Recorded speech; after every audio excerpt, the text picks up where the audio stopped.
I was recently asked a question by my co-host Maha on the Healing Circle podcast. And what she asked me was a simple question, but it really led me down this rabbit hole about trauma or all things healing. And the question was simple, straightforward.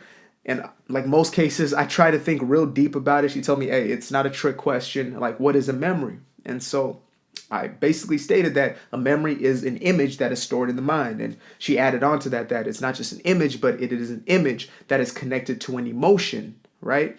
And so when we start thinking about this thing of trauma, really all the trauma is, technically speaking, is an image that has been stored in the mind, right? Let's say it's an event that happened. So it's the image of that event and the emotions connected to that image.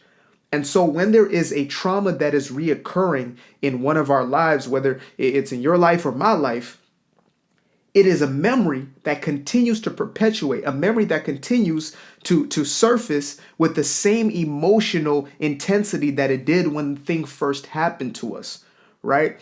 And so if I went through a traumatic situation, I would have stored that image in my mind and I would have stored the emotions connected to it.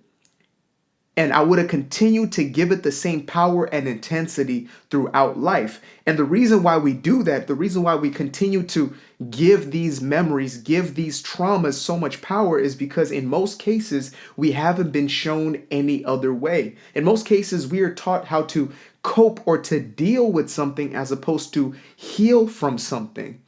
And look, I have to give this disclaimer that I am not a psychologist. I am not a psychotherapist. I am nobody in that field or that space, but I am a coach.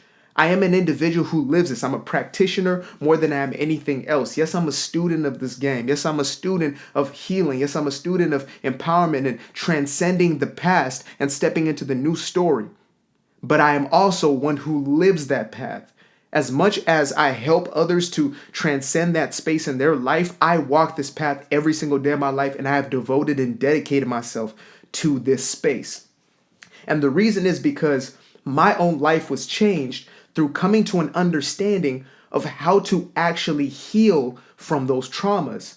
So let's bring it back, right? Let's take a step back. So if a trauma is a memory or a memory that has been connected to a high or an intense negative emotion, then what would we need to do in order to transform or reform or reshape that memory into something that is empowering, or to completely eradicate that trauma or the power of that trauma from our lives? Now, I'm a believer that everything in life is learned behavior. Everything in life is belief systems. Everything in life has been programmed into us at some point in time, whether it was unconsciously or consciously. And we are continuously saturating ourselves, continuously inundating ourselves with information that is either solidifying our belief systems or changing our belief systems. And our belief systems are what then create our lives. So if you have a situation or circumstance that occurred in your childhood and that formed a large part of your belief system, or it reinforced some of your beliefs already, and you carry that forward into adulthood, you will see that belief system playing out time and time again. And so the reason I want to take a step back is the importance of overcoming the past, of truly letting go of the past, or letting go of the power that the past story once had upon our own lives, is letting go of that belief system that has been creating more and more circumstances and situations that reflect that traumatic experience that happened. Because at the end of the day, we are the creators of our own lives. We are the attractors and the manifestors of our own experiences. This is oftentimes difficult for us to accept as human beings because, first and foremost, it's easy to point blame. It's easy to project. It's easy to look externally as opposed to look within. And also when there's a lot of shame that is connected to these situations and circumstances, or we have been inundated with a feeling of shame, with a feeling of we're not enough, a feeling of brokenness, we oftentimes try to hide from that shame. And we believe that pointing outside of ourselves is going to eradicate that shame, when in truth, it actually strips us of our very own power, which is our power to either empower or disempower ourselves, which is either to feed ourselves those positive reinforcements, those positive affirmations to speak life into ourselves, or to continue to go on autopilot and live the very same experiences over and over again. So When we have those unchecked traumas in our life, and we think that we can just suppress them, we can, push them under a rug and forget about them, what we're basically doing is saying that we have no power. We have no control. We cannot do anything about it. And I'm not here to point fingers at any system or anything of that nature, because we still all have autonomy as adults, at least. And so when I look at, different ways that we have been trying to solve this problem, in a lot of cases, it's yes, speaking on it, but then in more cases than not, it's like a reinforcement of the trauma, or we validate it, but then we don't say, okay, now how do we actually strip this thing of its power?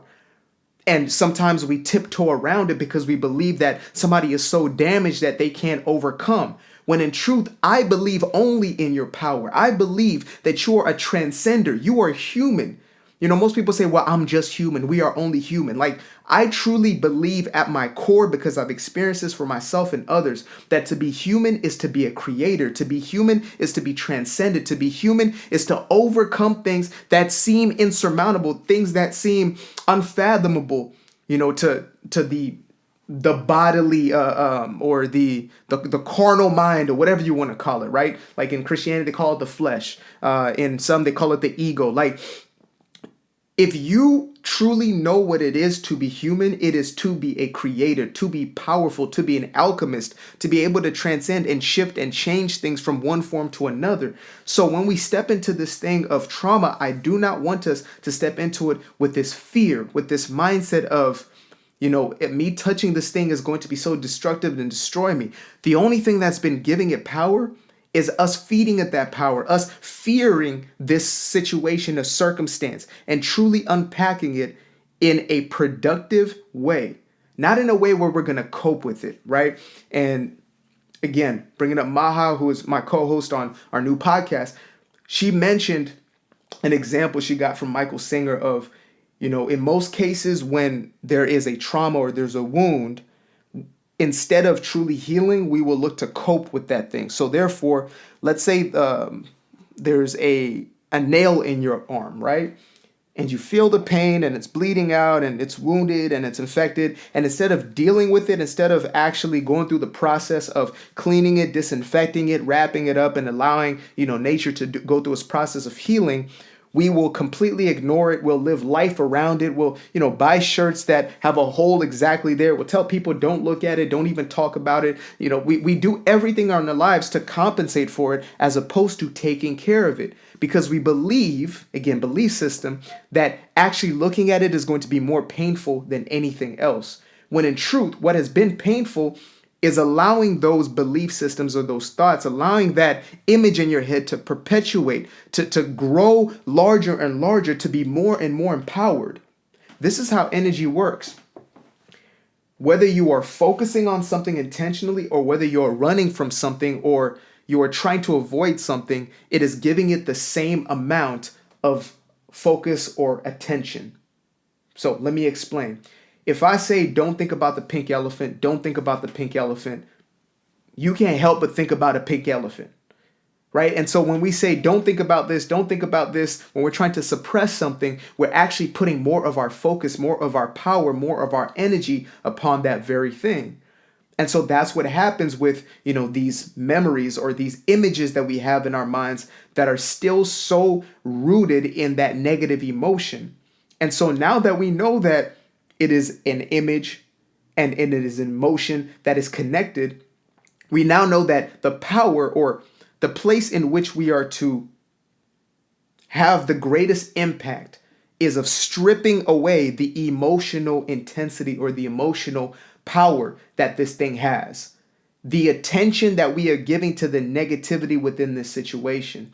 Now, I created an entire video on how to forgive, and I believe that forgiveness is the greatest tool that we have been given to transcend our past. It is the greatest tool that we've been given to let go of anything, situation, or circumstance. And the reason why most people do not forgive or choose not to forgive is because they have a misunderstanding of forgiveness.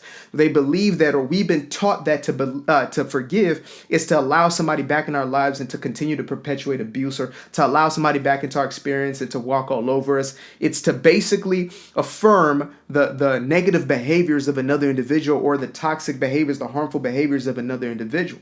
And that is not the case. In reality, in truth, more than reality, in truth, forgiveness is taking away or stripping away power from something that is not serving us.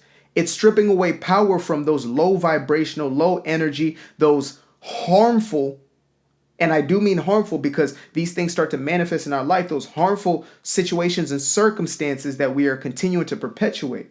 Every time we give our energy, which is our emotion, energy in motion, and our thoughts, which create those emotions, every time that we give that focus onto something that is destructive, we create more and more of that destruction within our own lives.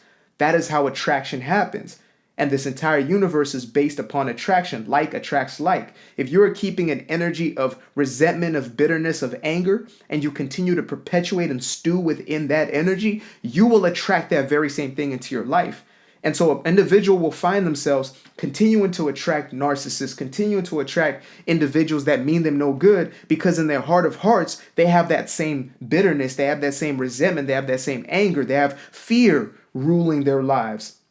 And most of us can justify ourselves and say, I'm a good person and I'm not feeling those feelings. I'm not feeling resentment and I'm not feeling, anger towards somebody. Or we'll justify and say, I deserve to feel that way. I deserve to be angry. I deserve to feel outraged. And I say, yes, you're right. You deserve to feel exactly how you want to feel. But just know that you continuing to feel that way, which is think certain thoughts that produce certain feelings, you continuing to empower those emotions is going to attract those very same things into your life. And when you continue to empower those very same thoughts, you will continue to persist in that same traumatic experience. That is how the cycle continues. When we choose not to let go of something, it will not let go of us. Again, I understand it. I get it. Trust me. I've lived in a state where I believe that me getting my justice meant me never letting that person off the leash. I believe that the best thing I was doing for myself to protect myself was to wish ill upon that person or wish that they got what they deserved, not understanding that I was the one who was keeping that energy and I was the one thinking those thoughts and I was the one feeling those feelings. Therefore, I was the one attracting that life to myself. I was the one perpetuating those same images, those same memories, or those same traumas within my own life.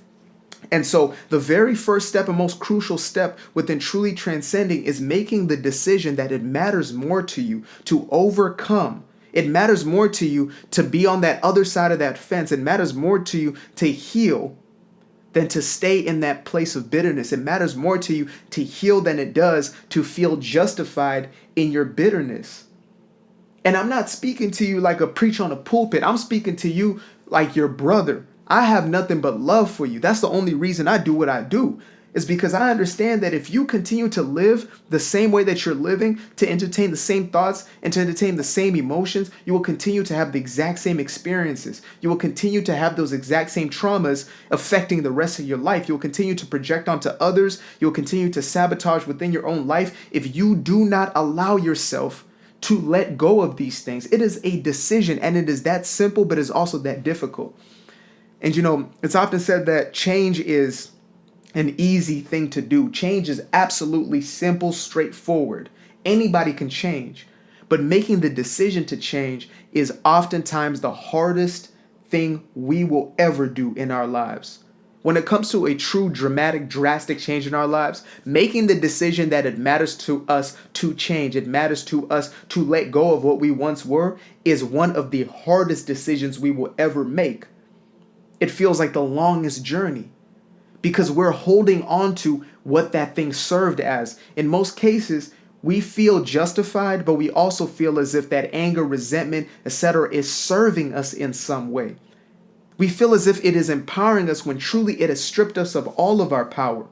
because we're still running the same mental image factory of those experiences that bruised us, that hurt us, that injured us, that wounded us. And we're holding on to that very same hatred that is then becoming our present experience. You know, some of us are 20, 30, 40, 50, 60 years old, holding on to something that happened at 6, 7 years old. And that thing has been ruling and dictating the way our lives have unfolded since 7 years old. Decades have gone by. And so I say this from a place of absolute love. The only way you will overcome these traumas, the only way you will let go of the past truly is through forgiveness. And so I'm going to link the video I created about forgiveness. I'll link both.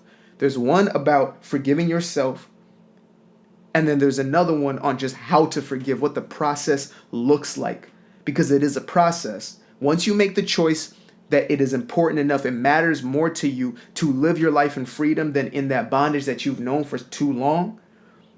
Once you've made that decision, you are 51% of the way there. And that other 49 is now just implementing these actual steps in your life and living these things out, making them a part of your lifestyle. And I promise you, what you will reap, I wish I could find words to explain it, but genuinely it is only something I can compare to true freedom. The reason you're here, the thing that you're seeking at this very moment, you're going to get that multiplied over and over and over again by making this simple decision. I appreciate you for your time. I love you. Peace.